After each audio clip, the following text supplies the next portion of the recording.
ಇದೊಂದು ಲ್ಯಾಂಡ್ ಬಂದೈತೆ, red soil, ವಿಲೇಜ್ಗೆ ಹತ್ರವಾಗಿರೋ ತೋಟ ನೋಡಿ. ಎಲ್ಲಿ ಒಳ್ಳೆ ವಾಟರ್ ಸೋರ್ಸ್ ಇರುವಂಥ ಲ್ಯಾಂಡು. 4 ಎಕರೆಗೆ 6 ಗುಂಟೆ ಕಮ್ಮಿ. ಟೋಟಲ್ ಪ್ರೈಸ್ ಹೇಳ್ತಾ ಇರೋದು 98 ಲಕ್ಷ. ಟೋಟಲ್ ಪ್ರೈಸ್ ಹೇಳ್ತಾ ಇರೋದು ಎಕರೆಗೆಲ್ಲ 4 ಎಕರೆಗೆ 6 ಗುಂಟೆ ಕಮ್ಮಿ.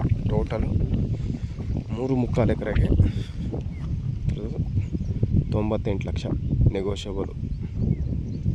ಡೈರೆಕ್ಟ್ ಓನರ್ ಟು ಓನರ್ ಬಿಟ್ಕೊಂಡ್ರೆ ಒಂದು 90 ಲಕ್ಷಕ್ಕಾಗುತ್ತೆ. ಸೂಪರ್ ಆಗದ ನೋಡಿ, ಕಾಣಿಸ್ತದೆ ವಿಲೇಜು.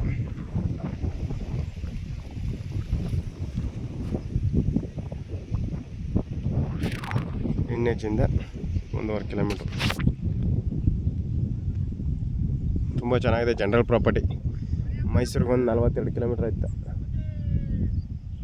ಸೂಪರ್ ಆಗದೆ ಲ್ಯಾಂಡು. ಇದೇ ರೋಡು ಎಲ್ಲರಿಗೂ. ಈ ಜಮೀನವ್ರಿಗೂ ಇದೇ ರೋಡು, ಈ ಜಮೀನವ್ರಿಗೂ ಇದೇ ರೋಡು. 14 ಅಡಿ ರೋಡ್ ಆಗದ. ಅಲ್ಲಿ ಕಾಣಿಸ್ತದಲ್ಲ ಅದೇ ರೋಡು, ನಕಾಸ ರೋಡು. ಇದು ನಕಾಸ ರೋಡು, ಮ್ಯಾಪ್ ರೋಡ್ ಇದ್ದೀವಿ. ಈ ಜಮೀನವ್ರಿಗೂ ಇದೇ ರೋಡು, ಆ ಜಮೀನವ್ರಿಗೂ ಇದೇ ರೋಡು. 14 ಅಡಿ ರೋಡ್ ಇದೆ, ರೆಡಿ ಆಗಿದೆ ನೋಡಿ. ಇದೆಲ್ಲ ರೆಡಿ ಮಾಡಿದ್ದಾರೆ. ಇದು JCB ಮಟ್ಟ ಮಾಡಿಸ್ಕೊಡ್ತಾರೆ. ಇಲ್ಲಿ ಗೇಟ್ ಇಟ್ಕೋಬೋದು. ಈ ಜಮೀನವ್ರು ಅಲ್ಲಿ ಗೇಟ್ ಇಟ್ಕೋತಾರೆ. ಅವ್ರವ್ರ ಜಮೀನಿಗೆ ಇಂಟರ್ನ್ ಆಗಿ ಈ ಜಮೀನವ್ರು ಬಂದು ಇಲ್ಲಿ ಇಟ್ಕೋತಾರೆ. ನಾವು ಇಂಟ್ರೆಸ್ಟ್ ಹಿಂಗೆ ಇಟ್ಕೋಬೋದು. ಡೈರೆಕ್ಟ್ ಬಂದು ಹಿಂಗೆ ಹೋಗ್ಬೋದು ನೋಡಿ. ಸೊ ಇಂಟ್ರೆಸ್ಟ್ ಇರೋರು ಕಾಲ್ ಮಾಡಿ ಶೇರ್ ಮಾಡಿ. ಒಳ್ಳೆ ವಾಟರ್ ಸೋರ್ಸ್ ಇರುವಂಥ ಲ್ಯಾಂಡ್ ಇದು. ಇದೇ ರೋಡು.